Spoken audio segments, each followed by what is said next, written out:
Chapter 3 The Past. The learned gentleman had let his dinner get quite cold. It was mutton chop, and as it lay in the plate it looked like a brown island in the middle of a frozen pond, because the grease of the gravy had become cold and consequently white. It looked very nasty, and it was the first thing the children saw when, after knocking 3 times and receiving no reply, one of them ventured to turn the handle and softly to open the door. The chop was on the end of a long table that ran down one side of the room. The table had images on it, and queer-shaped stones, and books, and there were glass cases fixed against the wall behind, with little strange things in them. The cases were rather like the ones you see in jewellers' shops. The poor learned gentleman was sitting at a table in the window, looking at something very small which he held in a pair of fine pincers. He had a round spy-glass sort of thing in one eye, which reminded the children of watchmakers, and also of the long snail's eyes of the Psammead. The gentleman was very long and thin, and his long, thin boots stuck out under the other side of his table. He did not hear the door open, and the children stood hesitating. At last Robert gave the door a push, and they all started back, for in the middle of the wall that the door had hidden was a mummy case, very, very, very big, painted in red and yellow and green and black, and the face of it seemed to look at them quite angrily. You know what a mummy case is like, of course. If you don't, you'd better go to the British Museum at once and find out. Anyway, it's not at all the sort of thing that you expect to meet in a top-floor front in Bloomsbury, looking as though it would like to know what business you had there. So everyone said, "Oh!" rather loud, and their boots clattered as they stumbled back. The learned gentleman took the glass out of his eye and said, "I beg your pardon," in a very soft, quiet, pleasant voice, the voice of a gentleman who's been to Oxford. "It's us that beg yours," said Cyril politely. "We are sorry to disturb you." "Come in," said the gentleman, rising, with the most distinguished courtesy, Anthea told herself. "I am delighted to see you. Won't you sit down? Oh, no, not there. Allow me to move the papyrus." He cleared a chair and stood smiling and looking kindly through his large round spectacles. "He treats us like grown-ups," whispered Robert, "and he doesn't seem to know how many of us there are." "Hush!" said Anthea. "It isn't manners to whisper. You say, Cyril. Go ahead."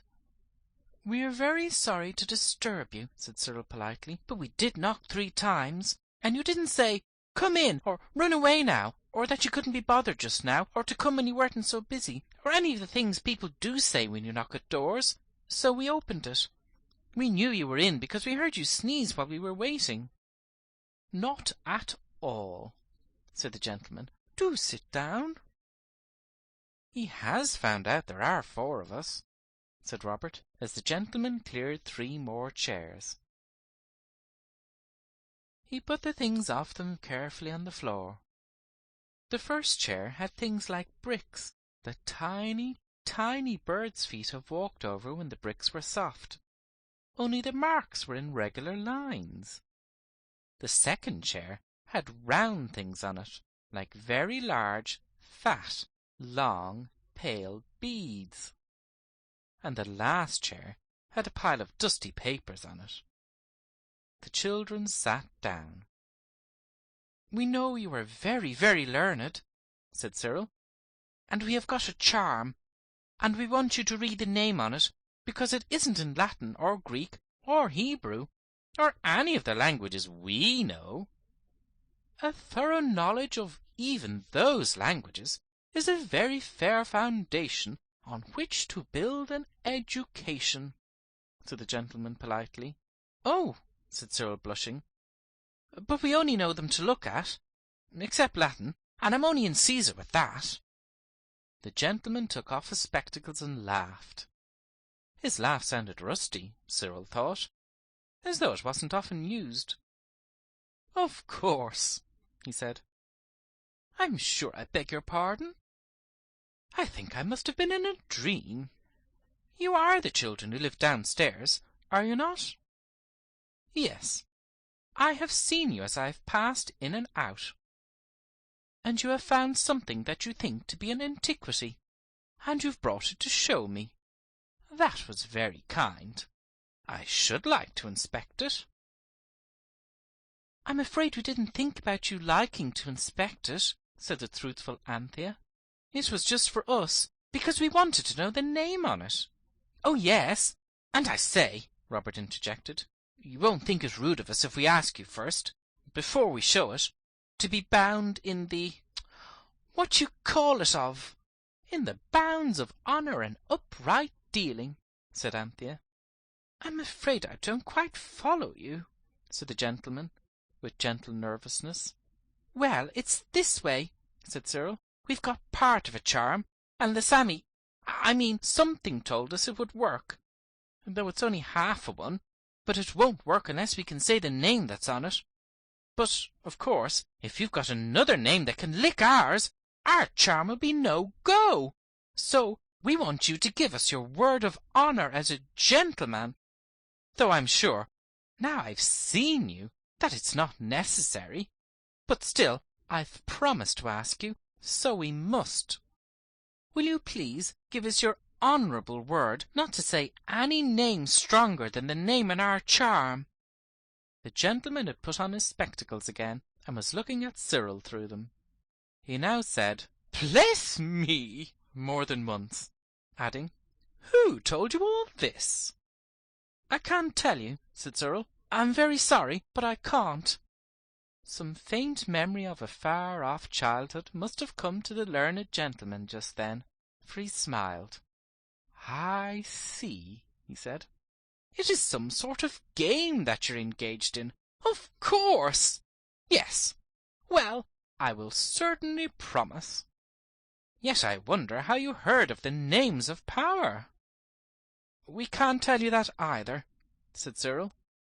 And Anthea said, "Here is our charm," and held it out. With politeness, but without interest, the gentleman took it.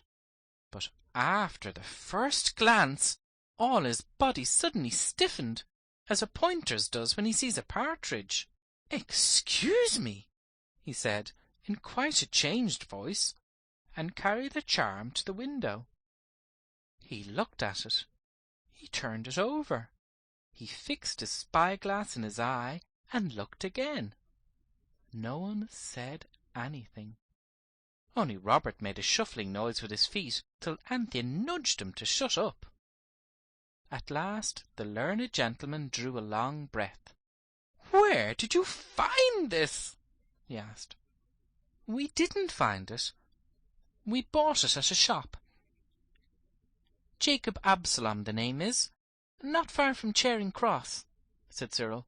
"We gave 7 and 6pence for it," added Jane. "It's not for sale, I suppose? You do not wish to part with it? I ought to tell you that it is extremely valuable. Extraordinarily valuable, I may say." "Yes," said Cyril, "we know that, so of course we want to keep it." "Keep it carefully, then," said the gentleman impressively. "And if ever you should wish to part with it, may I ask you to give me the refusal of it?" "The refusal?" "I mean, do not sell it to anyone else until you have given me the opportunity of buying it." "All right," said Cyril. "We won't. But we don't want to sell it. We want to make it do things." "I suppose you can play at that as well as at anything else," said the gentleman, "but I'm afraid the days of magic are over." "They aren't really," said Anthea earnestly. "You'd see they aren't if I could tell you about our last summer holidays. Only I mustn't. Thank you very much. And can you read the name?" "Yes, I can read it." "Will you tell it us?" "The name," said the gentleman, is hekau setche. Hekau setche, repeated Cyril. Thanks awfully. I do hope we haven't taken up too much of your time. Not at all, said the gentleman, and do let me entreat you to be very, very careful of that most valuable specimen. They said thank you in all the different polite ways they could think of, and filed out of the door and down the stairs. Anthe was last. Halfway down to the first landing she turned and ran up again. The door was still open, and the learned gentleman and the mummy case were standing opposite to each other, and both looked as though they had stood like that for years. The gentleman started when Anthea put her hand on his arm. "I hope you won't be cross and say it's not my business," she said, "but do look at your chop. Don't you think you ought to eat it? Father forgets his dinner sometimes when he's writing, and Mother always says I ought to remind him if she's not at home to do it herself, because it's so bad to miss your regular meals. So I thought perhaps you wouldn't mind my reminding you, because you don't seem to have anyone else to do it." She glanced at the mummy case.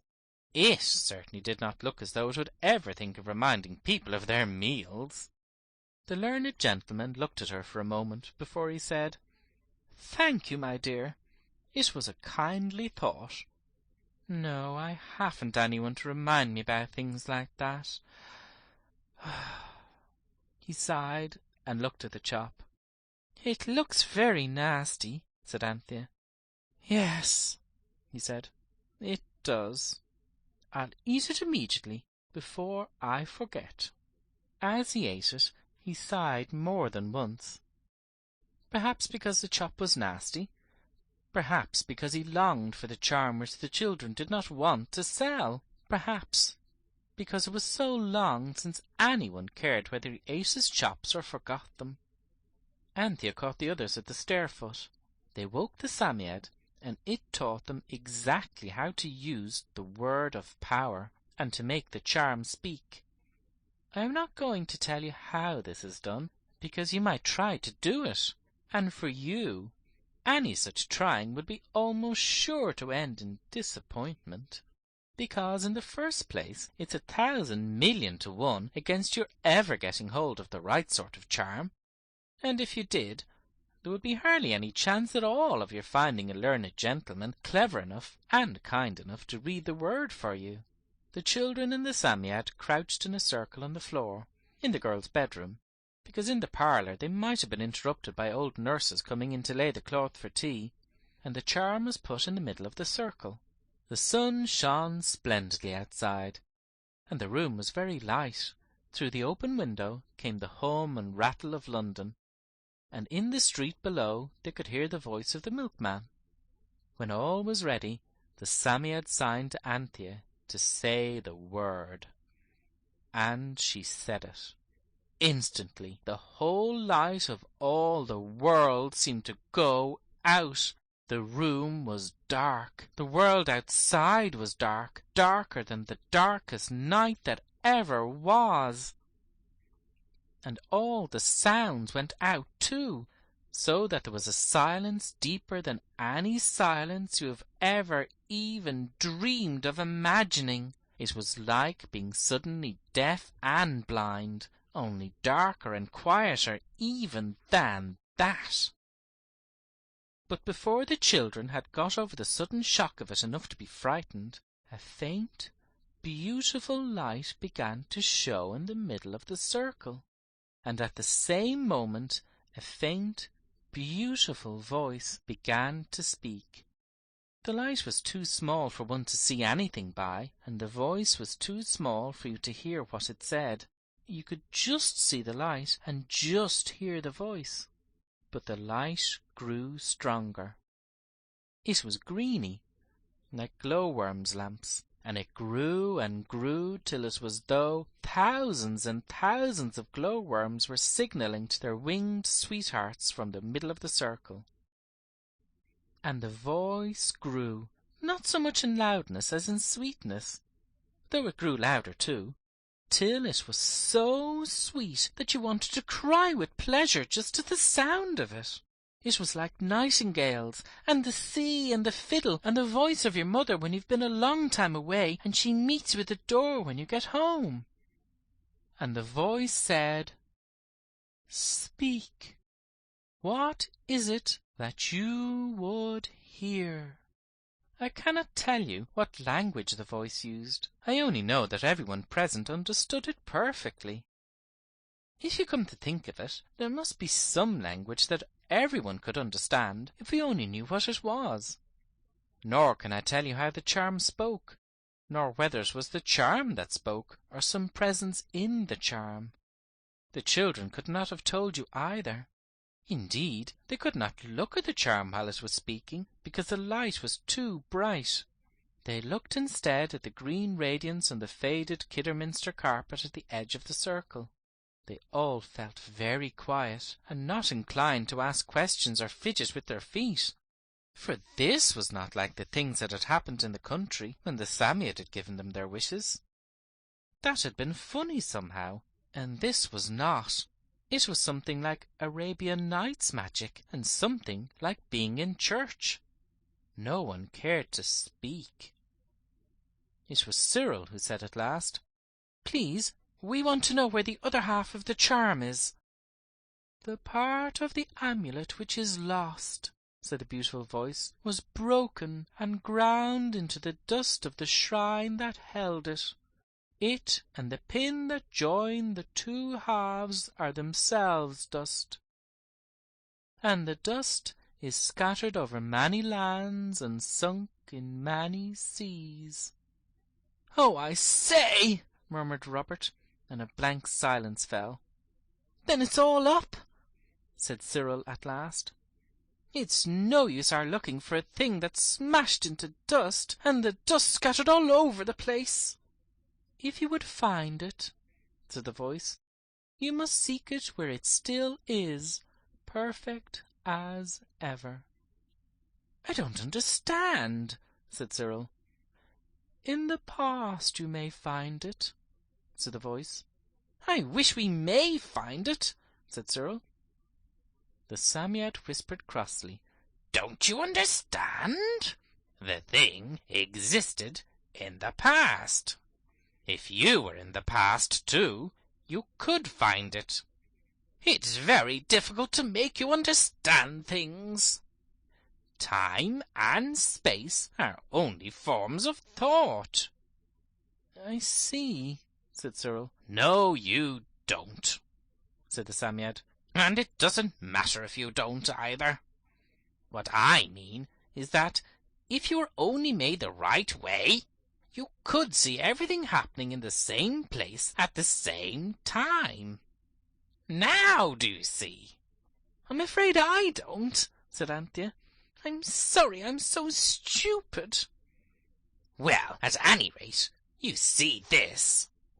That lost arm of the amulet is in the past. Therefore, it is in the past we must look for it. I mustn't speak to the charm myself. Ask it things. Find out." "Where can we find the other part of you?" asked Cyril obediently.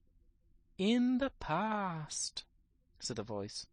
"What part of the past?" "I may not tell you. If you will choose a time, I will take you to the place that then held it. You yourselves must find it." "When did you see it last?"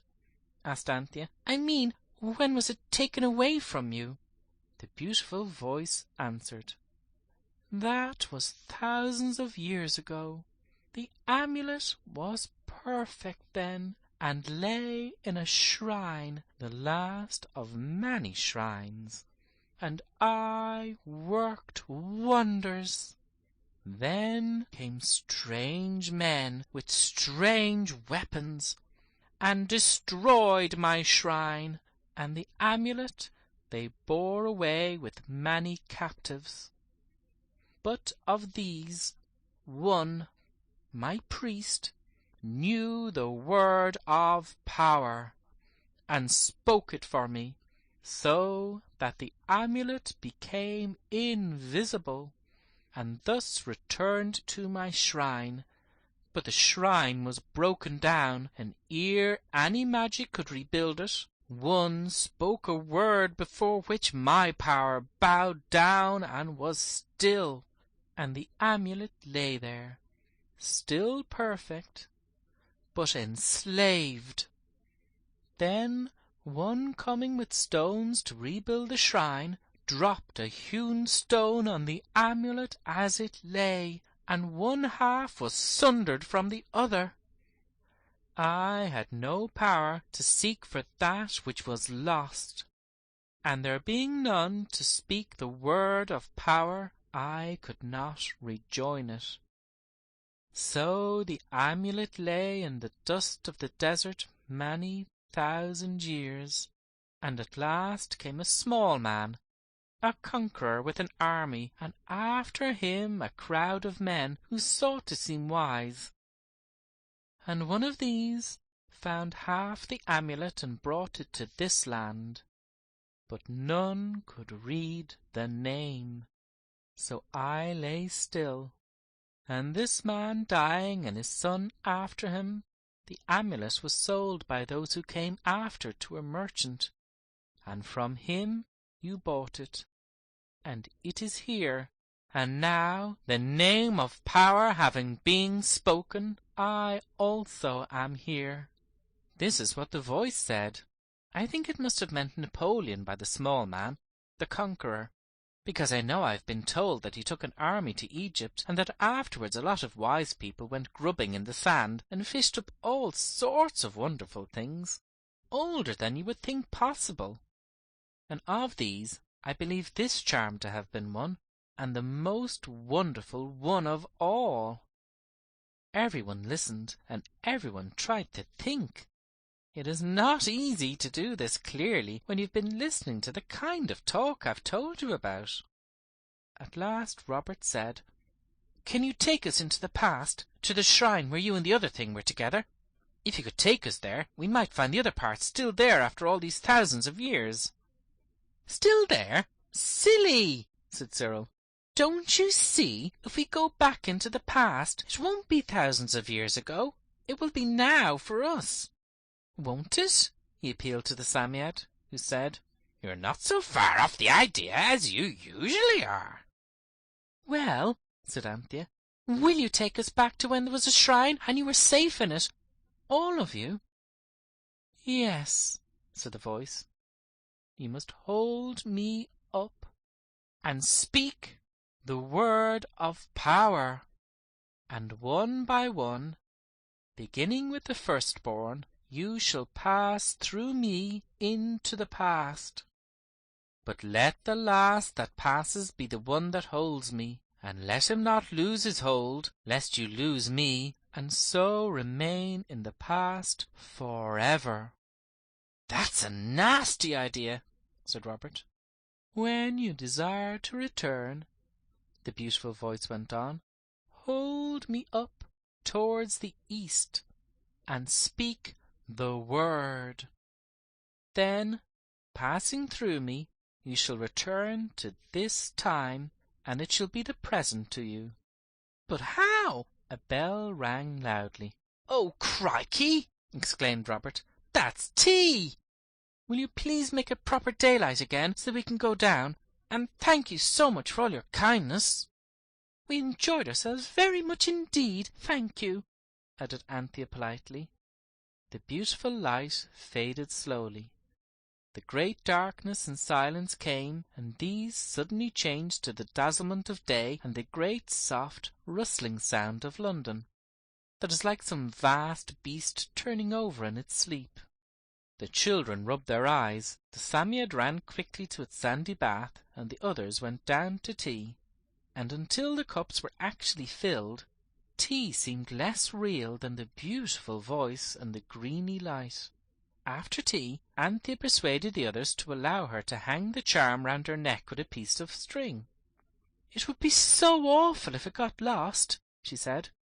"It might get lost anywhere, you know, and it would be rather beastly for us to have to stay in the past for ever and ever, wouldn't it?" End of chapter 3.